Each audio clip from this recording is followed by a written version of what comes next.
Hello friends at Smart Garden. Welcome back to another episode where we get our hands dirty and our minds sharper about what really makes our gardens thrive. Today we're pulling back the curtain on something most gardeners completely miss when their pepper plants start struggling. This isn't about adjusting your watering schedule or buying fancy fertilizers. This is about understanding the hidden battlefield beneath your soil surface, where your pepper plants are either winning or losing the war for survival.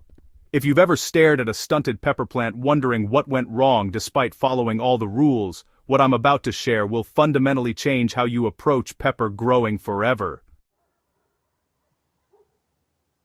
The mystery of stunted peppers beyond the leaves. Picture this: two pepper plants, same variety, planted the same day, given identical care above ground. One thrives with dark green leaves and branches heavy with fruit. The other remains small, yellowing, producing nothing but disappointment. The answer to this puzzle isn't in the leaves you can see or the fertilizer you're applying. The answer is buried in that mysterious zone beneath the surface that most gardeners treat as an afterthought.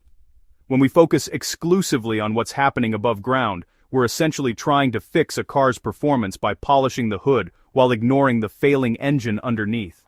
Those stunted leaves and absent fruits are merely symptoms.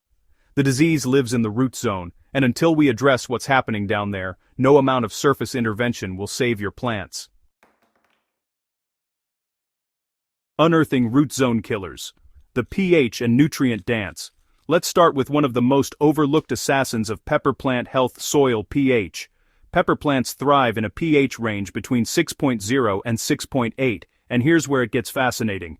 Even a half-point deviation outside this range doesn't just slightly reduce nutrient availability, it creates a phenomenon called nutrient lockout, where essential minerals become chemically unavailable to your plant's roots. Your soil might be rich in calcium, magnesium, and iron, but if your pH sits at 7.5, those nutrients are chemically bound in forms your pepper roots simply cannot absorb. This is the critical difference between nutrient deficiency and nutrient lockout. A deficient soil lacks nutrients entirely, while locked-out soil has plenty of nutrients that are essentially imprisoned by incorrect pH chemistry.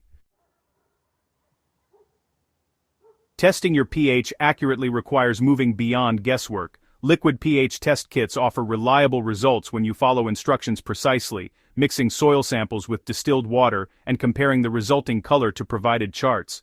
Digital pH meters provide instant readings but require proper calibration and maintenance to remain accurate. Once you've identified a pH problem, correction becomes straightforward. Acidic soils below 6.0 benefit from agricultural lime applied several weeks before planting, while alkaline soils above 7.0 respond well to elemental sulfur or organic amendments like peat moss. The transformation can be remarkable. Plants that showed every sign of multiple nutrient deficiencies suddenly explode with growth once pH moves into the optimal range, proving that the nutrients were there all along, just chemically unavailable.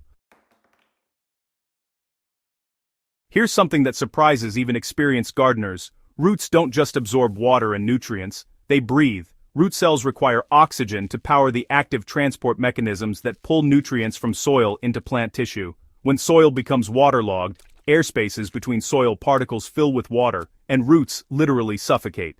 This oxygen starvation looks identical to drought stress because roots damaged by suffocation cannot absorb water even when surrounded by it. The visual cues are yellowing leaves, wilting despite wet soil, and eventually, the telltale signs of root rot, including blackened, mushy roots with a distinctly unpleasant odor.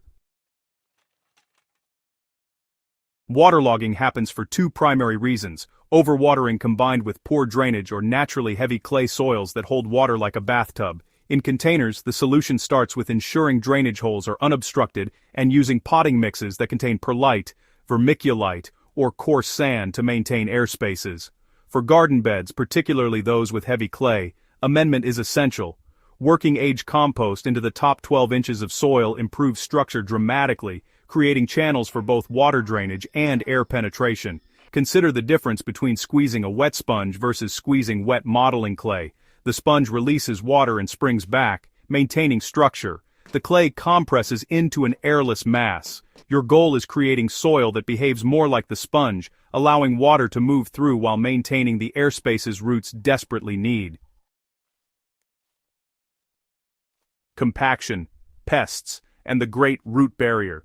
Soil compaction represents another invisible enemy that particularly affects garden beds subjected to foot traffic or areas where heavy equipment has compressed soil layers. Compacted soil might drain adequately, fooling you into thinking structure is fine, but roots encounter physical resistance that prevents expansion. Young pepper roots simply cannot push through densely packed soil particles, forcing them to grow in tight circles, within a small area, rather than spreading outward to access nutrients and water from a larger volume.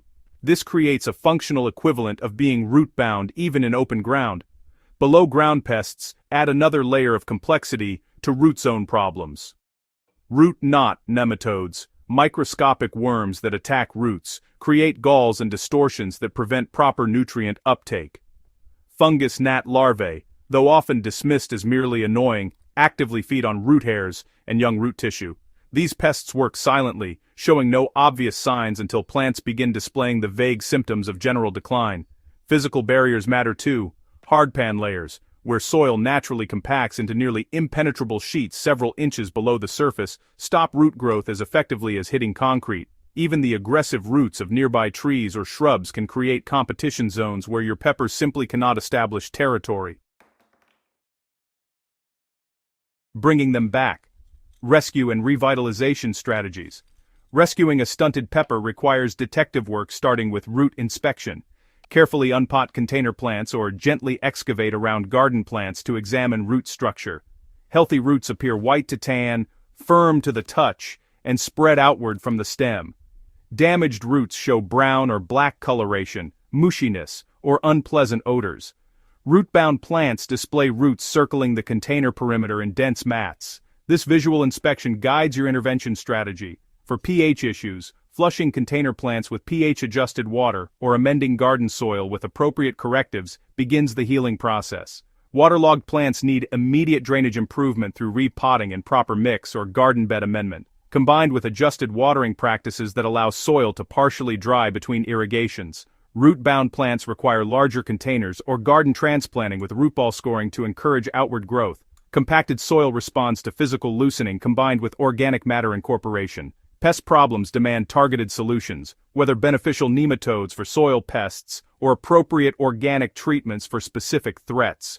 The remarkable truth is that pepper plants possess extraordinary resilience when given proper root zone conditions. Plants that appeared beyond saving often rebound within weeks once underlying root zone issues are corrected, transforming from yellowed, stunted specimens into vigorous producers.